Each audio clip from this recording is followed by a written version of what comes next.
그는 우리의 화평이신지라 둘로 하나를 만드사 원수된 것 곧 중간에 막힌 담을 자기 육체로 하시고 법조문으로 된 계명의 율법을 폐하셨으니 이는 이 둘로 자기 안에서 한 새 생명을 지어 화평하게 하시고 또 십자가로 이 둘을 한 몸으로 하나님과 화목하게 하려 하심이라. 원수된 것을 십자가로 소멸하시고. 함께 기도합니다. 아버지 하나님 감사합니다. 이제 주의 말씀 앞에 섭니다. 우리의 귀를 열어주시고 그리스도의 평화를 듣게 하옵소서. 우리의 마음을 열어주시고 그 말씀을 믿음으로 받게 하옵소서. 지난주 말씀은 멀리서 가까이로의 삶이다 라고 말씀했습니다. 에베소서 2장 13절 말씀을 중심으로 해서 나눴는데요. 이제는 전에 멀리 있던 너희가 그리스도 예수 안에서 그의 피로 가까워졌다 이렇게 나눴습니다. 이 말씀 속에서 우리는 한때 죄와 허물로 인해 멀리 떨어져 있었습니다. 그런데 예수 그리스도의 보혈로 우리가 하나님과 가까워졌습니다. 이것이 복음의 능력입니다. 이 가까워졌다는 말은 단순히 거리가 좁혀졌다라는 의미가 아니라 원수에서 자녀로, 단절에서 교제로, 심판 아래에서 은혜 안으로 들어왔다는 뜻입니다. 그리스도의 피는 단지 우리의 과거를 씻을 뿐만 아니라 하나님과의 관계를 다시 잇는 다리였습니다.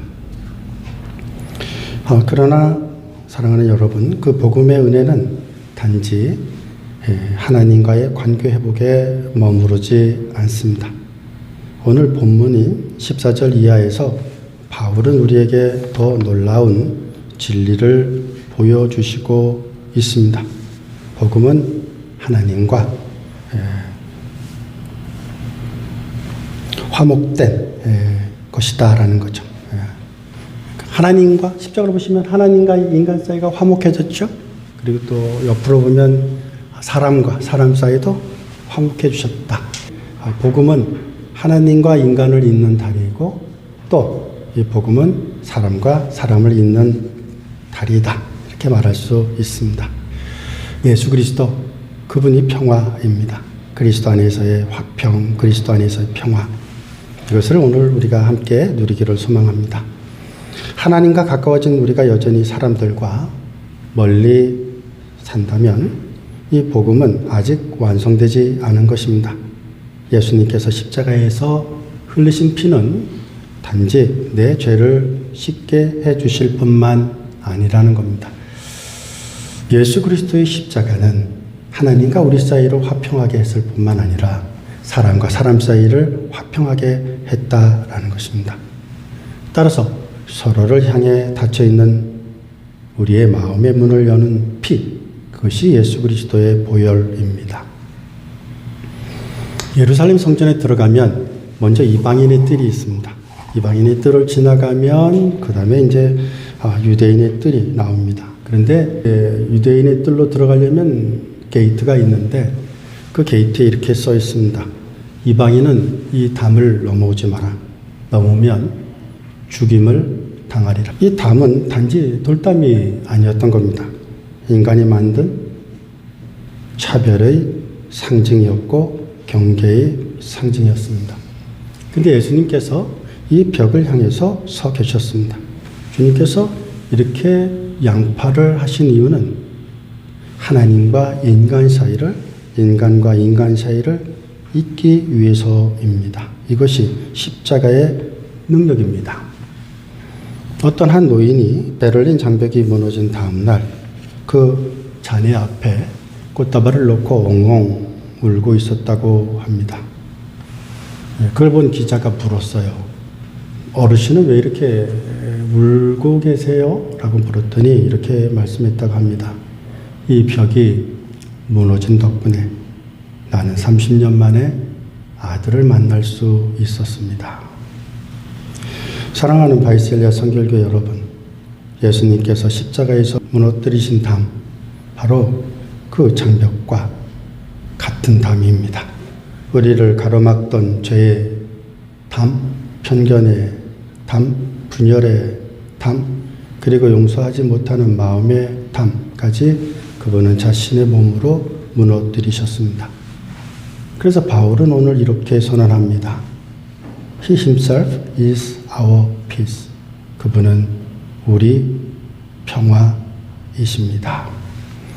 예수 그리스도는 마음의 평화를 주시는 분이 아니라 평화 그 자체인 것입니다. 예수님이 우리 안에 계실 때 우리의 마음과 관계 속에 화평이 흐르게 됩니다. 우리가 주님을 모실 때 하나님과 평안해져요. 그래서 하나님 앞에 설 수 있고 하나님 앞에 예배할 수 있고 하나님 앞에 기도할 수 있고 하나님 앞에 감사할 수 있고 하나님 앞에 나아갈 수 있습니다. 예수 그리스도의 보혈을 믿는 우리 모두가 될 수 있기를 바랍니다. 또한 그 보혈은 사람과 사람 사이의 벽도 허물고 있습니다.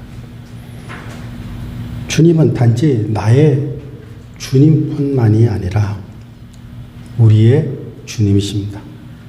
우리의 화평이다라는 겁니다.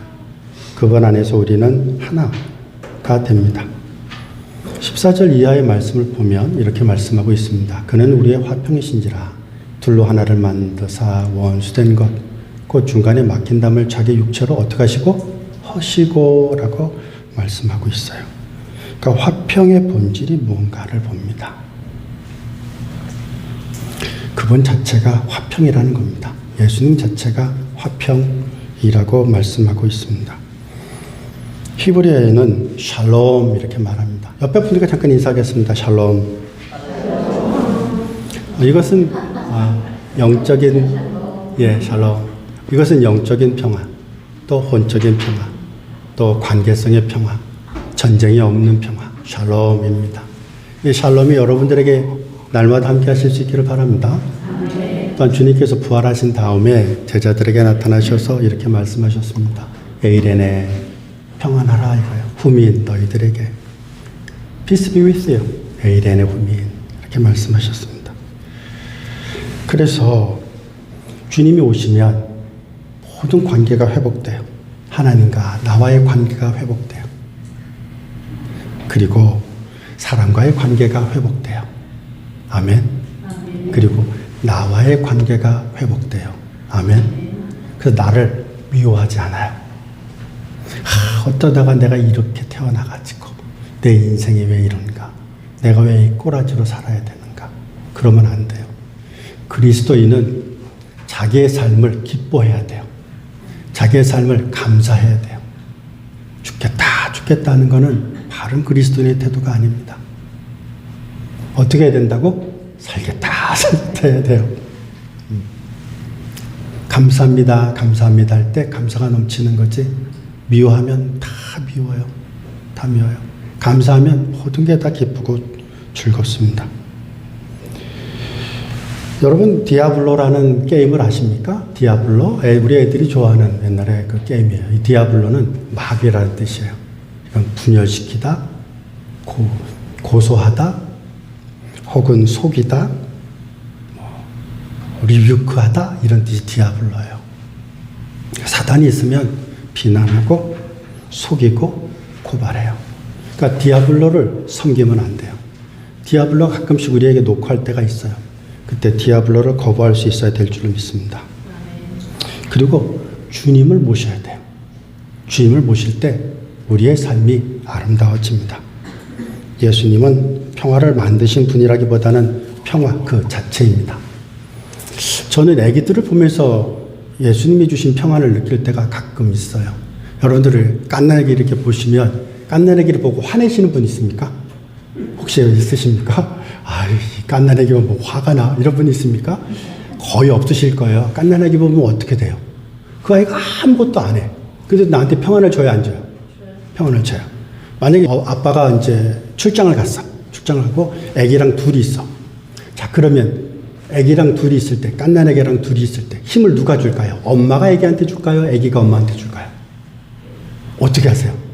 그렇죠? 신기하죠? 아기는 사실은 나를 보호하지 못해. 그죠? 그런데도 그 아기가 나한테 뭐를 줘요? 힘을 줘요. 그래서 저는 아기를 키우면서 사랑을 배웠어요. 우리 아이들한테 뭐라 그래도 우리 아들은 금방 와서 나를 알아안더라고요. 제가 우리 첫째 큰아이를 키우면서 하나님의 사랑을 느꼈습니다. 그래서 자녀를 주신 것은 제가 볼 때는 그 자녀를 통해서 하나님의 사랑을 그림자라도 느끼라고 주시지 않았나 싶은 생각이 듭니다. 여러분 화가 나시면 여러분들의 손녀의 얼굴이라도 보시고 화를 푸실 수 있는 하루가 될 수 있기를 바랍니다. 그러나 무엇보다도 예수 그리스도를 품으면 예수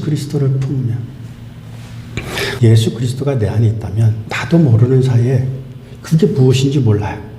나한테 감동을 주고 감격을 주고 새롭게 하고 일어나게 합니다. 그런 화평이 여러분들 가운데 일어나실 수 있기를 주의 이름으로 축원드립니다. 아멘. 둘로 하나를 만드사 이렇게 말씀하고 있습니다. 이것은 둘로 하나를 만들었다는 것은 창조하셨다는 거예요. 크리에이트 했다는 거죠. 창세기 1장 1절에 나오는 단어는 아닙니다. 하나님이 천지를 창조하셨다 할 때 베레시트, in the beginning, 바라 창조하셨습니다. 엘로힘 하나님이. 그러니까 베레시트 바라 엘로힘 그럴 때 이 바라, 이 창조하셨다는 그 단어랑은 조금 다른 단어예요. 이 바라는 아무것도 없는 상태에서 창조했다 그럴 때 바라라는 단어를 써요. 근데 이 새 피조물이라는 것은 흑을 사람으로 만들 때 쓰는 단어예요. 아사라고 그래요. 아사. 그러니까 우리를 어떻게 만들었다? 새롭게 만들었을 땐 아사예요. 아사. 그러니까 여러분들이 이미 창조됐어요? 안 됐어요? 우리 이미 창조됐어요? 안 됐어요? 창조됐죠. 여기서 하나님께서 새롭게 우리를 새 창조하는 이 시간이 될 줄로 믿습니다. 그래서 혼돈에서 질서를 세울 때 아사라는 단어를 쓰고 사람을 흙으로 만들었을 때 아사라는 단어를 씁니다. 그래서 이 아사라는 단어를 쓰면 나의 삶이 새롭게 빚어지는 것, 그것을 아사라고 말할 수 있습니다. 그러므로 예배드리는 이 시간이 하나님 우리를 아사, 새 창조하시는 시간이 될 줄로 믿습니다. 그래서 여러분의 영혼을 새롭게 창조하고 우리의 관계를 새롭게 창조하는 이 시간이 되실 수 있기를 바랍니다. 예수님의 십자가는 인류의 두 세계를 하나로 만드셨어요. 아까 말씀드렸던 이방인과 유대인을 하나로 만드셨어요. 남자와 여자를 하나로 만드셨어요.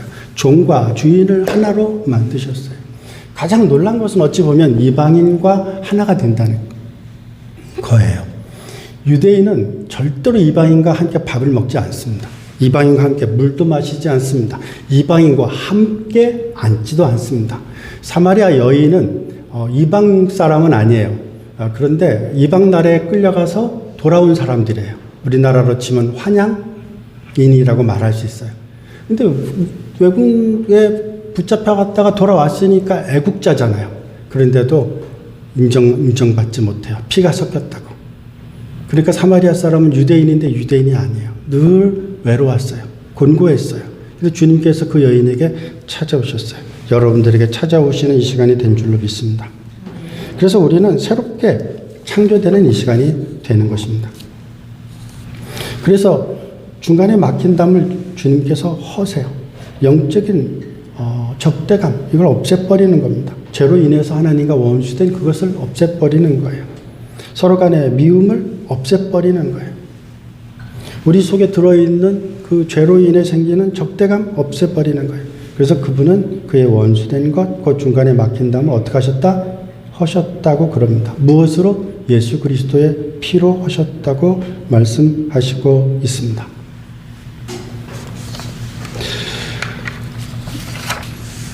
두 번째입니다. 한 사람을 지어 화평하게 하셨다라고 말씀하고 있습니다. 법조문으로 된 계명의 율법을 폐하셨으니 이는 이 둘로 자기 안에서 한 세 사람을 지어 화평하게 하셨다라고 에베소서 2장 15절에 말씀하시고 있습니다. 율법은 선한 거예요. 율법은 나쁜 게 아닙니다. 율법은 선한 거예요. 율법을 지키는 건 좋은 거예요. 그런데 율법은 우리를 구원하진 못해요. 그게 율법의 한계성입니다. 근데 율법을 강조하다 보면 사람이 자꾸 다른 사람과 구별하게 돼요. 비판하게 돼요. 나는 이렇게 믿는데, 나는 이렇게 행동하는데, 나는 이렇게 기도하는데 너는 왜 그렇게 못해? 그러면 율법이 어떻게 보면 선한 것을 잃어버린 거예요. 그래서 주님께서 십자가에 달리셔서 율법을 다 이루셨어요. 율법을 다 이루셨다. 그래서 주님께서 it is finished 그러잖아. 다 끝났다 그러잖아요. 그래서 다 끝났다라는 거는 이제 나는 이제 내 할 일 다 했어 이런 뜻이 아닙니다. 이 말씀은 paid in full. 모든 값을 다 치렀다는 거예요. 나의 죄값을 치렀다는 거예요. 우리의 죄값을 치렀다는 거예요. 그래서 구속이 완성되었다는 거예요. 그래서 율법의 요구가 충족되었다는 거예요.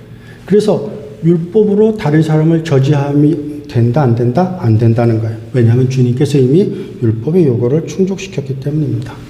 죄의 값을 모두 지불했기 때문입니다. 그러므로 주님께서는 우리의 모든 죄를 다 사하셨음을 믿으시는 우리 모두가 되실 수 있기를 바랍니다. 제가 1986년에 저희 큰형님과 함께 영화관에 간 적이 있습니다. 서울에 갔는데 거기서 영화를 봤습니다. 근데 그 제목이 뭐냐면 더 미션입니다. 우리말로는 미션이라는 건데 주인공이 로버트 드니로. 저는 그때 처음으로 로버트 드니로라는 분을 알게 됐습니다. 이분이 노예 상인이었어요. 그래가지고 노예를 팔아서 그거로 생계를 유지했습니다. 사랑하는 여인이 있었습니다. 남자 동생이 있었는데 남동생도 그 여자를 좋아했나 봐요. 그러다 보니까 형이 오해하게 됐어. 그래갖고서는 싸움이 일어나. 칼싸움을 했는데 앞불싸 형이 동생을 칼로 죽입니다. 근데 형은 동생을 무척 사랑했어요. 화가 나서 동생과 칼싸움을 벌였지만 죽이고 싶은 마음은 없었을지 몰라요. 근데 죽이게 됐습니다. 그 일로 인해서 이 로드리고 멘도사, 그 주인공의 이름입니다. 로드리고 멘도사는 굉장히 절망에 빠집니다. 그래서 혼자 날마다 웁니다. 그러다 어느 날 갑자기 자기가 노예 상인이었을 때 썼던 칼, 창, 갑옷 이런 것들을 이렇게 망토에다가 이렇게 해요. 그리고 자기가 노예를 잡으러 갔던 그 곳으로 갑니다. 절벽으로 올라가야 돼요. 폭포로 올라가야 돼요. 거기로 올라가야 계속 올라갑니다. 올라가다가 넘어지면 또 끌고 올라가. 넘어져도 또 끌고 올라가. 계속해서 그렇게 합니다. 숨이 차오르고 손은 피투성이가 됩니다. 그의 고통은 스스로를 용서하기 위한 몸부림이었어요. 여러분들도 그러지 않습니까? 뭔가 죄를 지으면 뭔가 자꾸 뭐 해야 된다고 생각하지 않습니까? 선한 일을 해야 되고 막 그런다고 생각하지 않습니까? 이는 그랬어요. 근데 여러분, 고행은 우리를 구원하지 못합니다. 스스로 자기를 아프게 한다고 해서 구원받지 못합니다. 그가 몇 날 며칠을 그렇게 했어요. 그것을 보고 있었던 한 관아리족 원주민이 다가옵니다. 그리고 그가 그렇게 힘들게 끌고 있던 그 무기, 갑옷, 칼 이런 것들이 있는 그 망태를 줄을 자릅니다. 그리고 그 망태를 그 폭포 밑으로 던져버려요. 물 밑으로 던져버려요. 빠이, 다시는 오지 마. 그럴 듯 아니겠어요? 그때 멘도사가 무너지고 울부짖습니다. 웁니다. 왜일까요? 그의 고통이 끝났기 때문일까요? 아닙니다. 그는 용서를 느꼈어요. 그 과라니족으로부터의 용서를 느꼈어요. 우리 인간의 짐은 인간의 노력으로 벗겨지지 않아요. 많은 신앙의 선조들이 그렇게 했어요. 마틴 루터도 자기의 행동으로 선해지고자 노력을 했어요. 존 웨슬레도 자기의 행동으로 선해지려고 노력을 했어요. 그런데 인간의 노력으로는 절대로 평안을 얻을 수 없습니다. 오직 예수 그리스도의 보혈의 피로서 예수 그리스도의 용서를 받아들임으로만 용서됨을 믿을 수 있는 우리 모두가 되실 수 있기를 바랍니다. 예수님은 단지 하나님과의 관계만 회복시킨 것이 아니라 우리를 새롭게 창조하신 거예요. 새롭게 새 창조하는 역사가 이 시간 있을 수 있기를 주의 이름으로 축원드립니다. 우리의 죄를 벗기신 분은 십자가에서 피 흘리신 예수 그리스도이십니다. 그분의 용서가 우리의 쇠사슬을 끊고 우리의 짐을 강물에 던져버립니다. 죄책감으로 오는 게 아닙니다. 죄에서 자유로운 눈물로 울게 될 수 있는 것입니다. 은혜는 인간의 끝에서 시작됩니다. 그래서 어찌 보면 물어보는 것은 필요해요. 그런데 그렇다고 해서 용서되지는 않아요. 오직 예수 그리스도의 피로 용서됨을 깨닫는 우리 모두가 되실 수 있기를 바랍니다. 그래서 성경은 이렇게 말씀합니다. The righteous will live by faith. 의인은 믿음으로 살리라. 아멘. 마틴 루터는 이렇게 말했습니다. 나는 더 나은 사람이 아니라 새로운 존재가 되었다. 우리도 better person이 돼야죠. 그러나 better person만 되어서 만족하지 마십시오. 우리는 새로운 존재가 될 수 있는 우리 모두가 될 수 있기를 바랍니다. 세 번째입니다. 십자가로 이 둘을 하나님과 화목되게 하려 하심이라고 말씀하셨습니다. 하나님은 죄를 싫어해요. 죄는 어떤 모양이라도 싫어해요. 우리는 하나님과 원수된 존재였습니다. 근데 주님께서, 하나님께서 우리를 위해서 하나님이 스스로 내려오셨어요. 그리고 우리를 위해 피를 흘리셨어요. 왜냐면 하나님은 약속하셨거든요. 법을 지었어요. 피 흘림이 없이는 죄사함이 없다 하셨으니 우리를 위해 하나님께서 스스로 피를 흘려주신 거예요. 어떻게 할 때까지? 죄값을 다 갚을 때까지. 그래서 다 갚았다고 말하는 거예요. 그러니 여러분, 이제 여러분들에겐 죄값이 남아있다, 안 남아있다? 안 남아있는 겁니다. 그런데 스스로 죄값을 치르려고 하면 예수님을 다시 십자가에 못 박는 것과 같습니다. 그러므로 우리 다시는 예수님을 십자가에 못 박지 않는 우리 모두가 될 수 있기를 바랍니다. 또한 그분은 나의 죄를, 우리의 죄를 용서하셨을 뿐만 아니라 우리 모두를 한 가족으로 부르셨어요. 그래서 우리는 한 피바다, 한 몸 이룬 한 가족임을 믿습니다. 아멘 하셔야 되는데? 깜짝 놀랐어요. 우리는 예수의 피로 무엇이 되었다? 패밀리가 되었습니다. 옆에 분들에게 인사합니다. 당신은 나의 가족입니다. 한 몸이란 것은 교회가 예수님의 몸이라는 겁니다. 십자가에서 예수님은 피를 흘렸고 그 피로 하나님은 새로운 공동체인 교회를 만드셨습니다. 원수된 것을 소멸하셨다라고 말씀하신 것은 예수님의 십자가는 이제 미움을 끝내고 사랑이 시작된 자리라는 겁니다. 십자가는 하나님이 우리를 용서하신 자리이자 또 우리가 서로 용서해야 할 이유가 되는 자리입니다. 십자가 앞에 서면 미움은 작아지고 사랑은 커집니다. 우리가 십자가를 볼 때마다 내가 먼저 사랑해야지 라는 마음이 생깁니다. 십자가를 바라봐야 우리가 무릎을 꿇어야 우리가 그 앞에서 자야 진정한 평안을 누릴 수 있다고 믿습니다. 그 어떤 것도 마음의 평안을 주진 못해요. 물질이, 건강, 그 어떤 것도 우리에게 만족 주지 못해요. 만약에 지식이 만족을 준다면 박사님 되면 만족해야죠. 아름다움? 그럼 뭐 물질? 그렇지 않아요. 여러분들이 더 잘 알잖아요. 여러분들 다 부자잖아요. 우리에게 진정한 만족은 누구예요? 무엇입니까? 오직 우리 주 예수 그리스도 그분뿐임을 믿습니다. 십자가는 사람을 바꿔요. 나를 바꾸셨기에 저는 여러분들도 바꿀 줄로 믿습니다. 결론입니다. 오늘 우리는 에베소서 2장 14절부터 16절의 말씀을 통해 예수 그리스도께서 화평이 되신 이유를 살펴보았습니다. 예수님은 단지 평화를 말씀하실 뿐만 아니라 평화 그 자체라는 겁니다. 우리가 아이를 보면 평안해지듯이 십자가를 보면 십자가가 주는 평안이 있을 줄로 믿습니다. 십자가가 주는 그 힘을 누릴 수 있는 우리 모두가 될 수 있기를 바랍니다. 십자가는 사람과 하나님 사이에 막힌 담을 허무셨어요. 사람과 사람 사이에 담도 허물라고 말씀하십니다. 아멘. 또한 자신에게 있는 담도 허물어야 돼요. 자기 인생도 용서해야 돼요. 자신의 삶도 용서해야 돼요. 자신의 가족도 용서해야 돼요. 자신의 부모님도 용서해야 돼요. 자신의 자식도 용서해야 돼요. 용서해야 돼요. 용서하면 평안이 와요.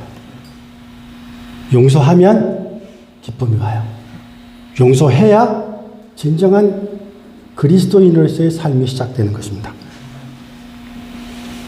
담을 쌓지 말고 다리를 놓는 우리가 될 수 있기를 바랍니다. 예수님께서 우리를 화목하게 하신 이유는 우리가 세상 속에서 화평을 만드는 사람들이 되게 하기 위해서요. 근데 우리는 완전하진 않아요. 완벽할 수도 없어요. 안 맞는 사람들, 안 맞는 관계도 있어요. 근데 그게 교회예요. 그 사이에서 우리가 좀 더 성숙해지고 좀 더 어른이 되고 그럴 수 있기를 바랍니다. 저의 목적은 예수 그리스도입니다. 예수 그리스도 그분을 닮는 것입니다. 여러분 무슨 말을 해도 거치지 않는 말을 한다면 얼마나 멋져요. 무슨 행동을 해도 거치지 않는다면 얼마나 멋져요. 그렇죠? 저는 그런 우리 모두가 되실 수 있기를 바랍니다. 화평하게 하는 자는 복이 있나니 저희가 하나님의 아들이라 일컬음을 받는다 그랬어요. 피스메이커가 돼요. 트러블 메이커가 돼서는 안 돼요. 피스메이커가 될 수 있는 우리 모두가 될 수 있기를 바랍니다. 로마서 12장 18절에 할 수 있거든 너희로서는 모든 사람과 더불어 무엇하라? 화목하라 그래요. 근데 이 말씀 화목할 수 있게 할 수 있는 힘을 주셨다는 거예요. 그러므로 여러분 한국 사람들이 제일 힘든 게 뭐냐면 마음을 잘 안 바꿔. 잘 안 바꿔. 그냥 망해도 좋아. 내가 화가 나면 나 망해도 저놈이 망해야 돼. 푸세요. 십자가에서 푸세요. 그리스도 안에서 푸세요. 그래야 됩니다. 주님께서 그걸 위해서 오셨어요. 다른 사람을 위해서 오신 게 아니에요. 한국 사람을 위해서 왔어. 나를 위해서 왔어. 인생은 쌓는 건 굉장히 힘들어요. 그런데 유리선 같아. 떨어뜨리면 와창창 한 번에 끝나. 그게 인생이야. 인생은 한 번에 끝나. 그러니 한 번에 끝나는 그 인생을 붙잡으려면 누가 있어야 돼요? 무엇이 있어야 돼요? 오직 예수 그리스도 그분이 우리에게 필요한 줄로 믿습니다. 여러분들이 평생을 쌓아도 한 번에 무너질 그 인생 주님께서 붙잡아 주셔야 예수 그리스도의 보혈을 공로를 의지해야 우리가 재림하시는 주님을 만나는 그날까지 주님께서 우리와 함께하는 역사가 있게 될 줄로 우리 서로 노력한 우리 모두가 될 수 있기를 바랍니다. 또한 에베소 4장 3절에는 평안에 매는 줄로 성령이 하나 되게 하사 그것을 지키라고 말씀하셨습니다. 그렇습니다. 여러분 우리가 그럴 수 있는 우리 모두가 될 수 있기를 바랍니다. 빠삐용 신자가 되자고 얘기했는데요. 이게 뭐냐면 빠는 빠지지 말자는 거예요. 기도에 빠지지 말고 모임에 빠지지 말고 또 봉사에 빠지지 말자는 겁니다. 하나님과의 관계는 한번 성령 충만하다고 되는 게 아니에요. 꾸준히 이어가는 거예요. 여러분 삶이 하루는 어떻게 보면 잘 살 수 있어. 근데 하루만 잘 사는 게 인생은 아니잖아요. 그죠? 꾸준히 잘 살아야죠. 예. 그러려면 어떻게 해야 돼요? 예배에 빠지지 말아야 돼요. 기도를 멈추면 우리의 영혼의 숨이 약해져요. 그러기 위해서는 어떻게 해야 되냐? 함께 웃고, 함께 울고, 함께 즐거워해야 돼요. 함께 할 수 있는 우리가 될 수 있기를 바랍니다. 빠지지 말자. 두 번째는 삐지지 말자. 삐질 수 있어. 그죠? 근데 오래가게 하면 안 돼. 시간을 정해. 삐지면 시간을 정해서 나는 오후 3시에 삐지겠다고 정해. 그래서 삐질 일이 생기면 오후 3시로 다 넘겨. 오후 3시로 다 넘겨. 그리고 오후 3시가 되면 그때 무엇 때문에 삐져야 되지? 하고 그걸 꺼내. 그 시간대 삐지세요. 근데 그리고 나서 그걸 잊어버려야 돼. 잊어버려야 돼. 근데 대체적으로 그때까지 넘겨놓으면 그 다음엔 그게 왜 삐져야 되는지 사실은 이유도 아닐 수도 있어요. 자, 그 다음에 뭐 하자? 용서하자는 거예요. 누구를 용서하자? 나를 용서해야 돼. 누굴 용서하라고요? 나를 용서해야 돼. 네. 용서하지 못한 마음은 은혜가 흘러들지 못해요. 또 우리의 가족도, 우리의 이웃도, 또 우리의 교우도, 우리의 만나는 이들도 용서할 수 있는 우리 모두가 될 수 있기를 바랍니다. 오늘 이렇게 기도하자고요. 주님, 제가 빠지지 않고 삐지지 않고 용서하며 살게 하소서. 그럴 때 믿음은 더 깊어지고 여러분들의 믿음의 삶은 더욱더 아름다워지고 그리스도의 향기가 드러나게 될 줄로 믿습니다.